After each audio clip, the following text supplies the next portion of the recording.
Hi guys! In this video ay aking share sa inyo yung mga dapat na ihanda or dapat i-prepare bago tayo mag-online selling. Kasi nga po, matagal na pa akong online seller. Since 2018 ay online seller na po tayo. So, aking share sa inyo yung mga dapat na ihanda bago tayo mag-umpisa bilang online seller. So, mas maganda nga na meron yung mga ito bago tayo mag-umpisa para wala nang hassle, wala nang problema pag meron na tayong mga orders, ganyan. So, sa mga hindi pa nag-subscribe dyan, ay mag-subscribe na yung hit ang bell button para ma-update kayo sa mga upcoming videos and tutorials. Let's go!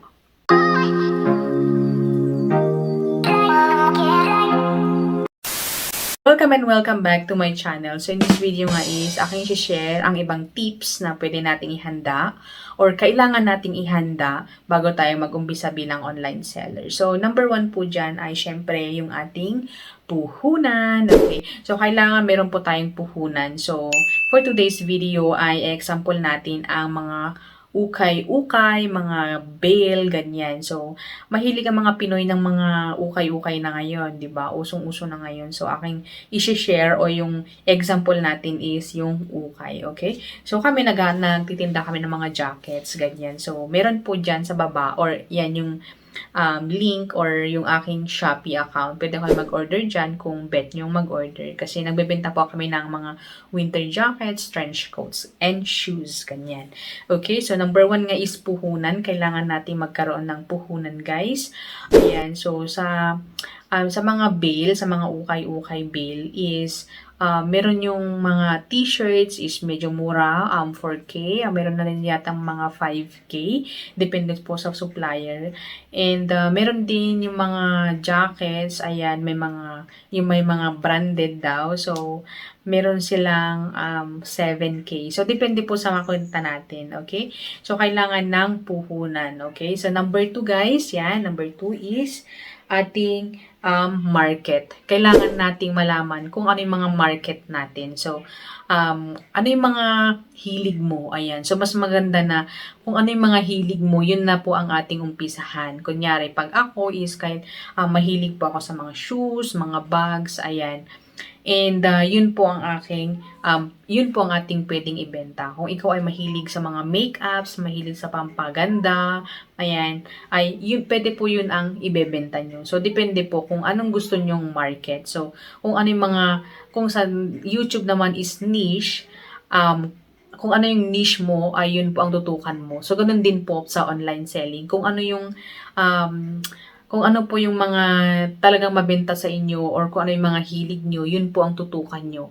Okay, so yun po, dapat kailangan nating malaman kung ano yung ating market, kung sino yung ating bebentahan, ayan, kung sino yung ating tututukan na bebentahan. So, ayun guys. And then, number 3 guys is kailangan natin ng supplier. So, sinabi ko na kanina na depende po yung mga nakuha natin kung mura yung ating pinagkukuhanan. So, kailangan malaman natin or kung kailangan na makita natin or makakita tayo ng mga supplier na mababa yung mga bigay, ganyan, para naman yung mga gain natin is medyo okay naman siya.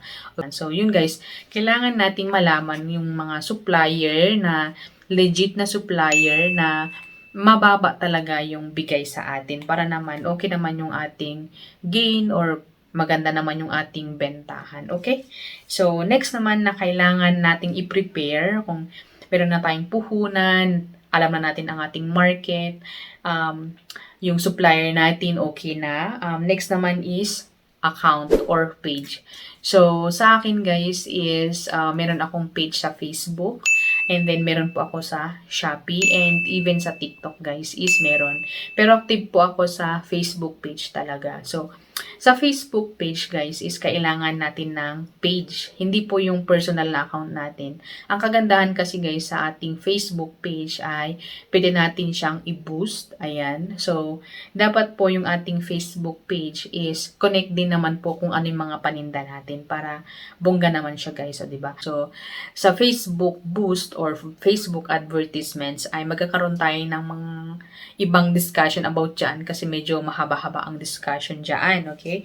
So, yun guys, mas maganda na meron tayong account. And, meron din akong account sa Shopee kasi in case na may mga gustong mag-Shopee, Shopee checkout, ganyan, is okay din guys kasi nga mas mura ang shipping fee, mas mura ang shipping fee sa Shopee. So, doon ko pinapadaan yung iba and yung mga paninda rin namin is nakapost din sa Shopee kasi meron mga customer namin sa Shopee and meron din po sa Facebook page. Okay? So, sabi ko nga madalang sa TikTok nga kasi though sa TikTok kasi mas maganda na live, lagi kang nagla-live para makita yung shop mo. Pero yun nga at very busy ang schedule kaya posting lang ang concentration namin for today's video, ganyan.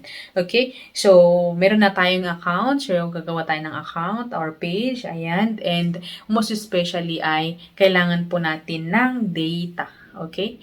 So, under po yun sa account actually, pero parang iniba ko lang. So, kailangan natin ng stable na data para yung mga inquiry o yung mga bibili ay kailangan na masagot natin agad-agad kasi nga sa dami-dami ng mga nagbebenta online ay pabilisan na lang na mag-reply or sumagot sa mga katanungan, sa mga query, sa mga bibili, ganyan. Kung may mga tinatanong nilang about sa product mo or item mo is masagot mo agad. Pero minsan sa akin kasi, sa page namin, nag-inquire siya alas 9 or alas 10 kasi mostly active yung mga buyers sa Facebook pag gabi kasi nga pag daytime is very busy ang mga tao, so gabi doon sila nagba-browse ng kanilang Facebook ganyan or Shopee.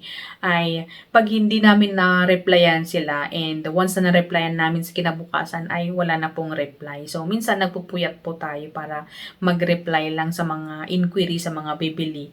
So sa mga iba pang online seller, ganun din po ang ginagawa nila. So, medyo puyatan minsan. Lalo pag naka-advertise ang kanilang page, marami talaga pong mag-i-inquire, ganyan. Okay? So, ang pinaka-last and pinaka-importante guys na aking isi-share ay consistency. Dapat po, consistent po tayong nagbebenta, nagpo-post sa ating page, ating account, para naman malaman ng mga iba na active po tayo. Kasi minsan, meron mga nagsisearch sa ating mga page, kunyari mga damit, ganyan. And pag napunta sila sa ating page and na-check nila na yung latest post natin is 5 months ago, sabihin nila hindi po active yung ating page. So, mas maganda na meron po tayong consistency. And I think alam na ni Meta or si Facebook na pag active po tayo lagi sa Facebook is sila mismo ang nagbo-boost or nagre-recommend sa ating Facebook page. Kasi nga sa Facebook, meron yung algorithm na sinasabi. Kung ano yung mga binubuksan ng mga tao na isang account or kung ano yung mga sinesearch ng tao, ay yun po yung binibigyan ni Meta ng recommendation. Kunyari, pag ikaw ay nag-search ng mga jacket, ay pansin mo na puro jacket na lang yung nagpapakita sa inyong page. So, ganun po yung algorithm ni Meta. So, yun guys, ang aking may share na dapat nating ihanda before tayo mag-online seller. And of course, ay mga pouches natin, ayan, waybills natin, para pag may order naman guys is saan natin hanapin ang ganito, ganyan, so magpo-problema ulit tayo. So, dapat nakahanda po tayo bago tayo susubok or bago natin pasukin ang online selling. So, that's it my video for today and I hope na nakatulong sa mga gustong maging online seller dyan.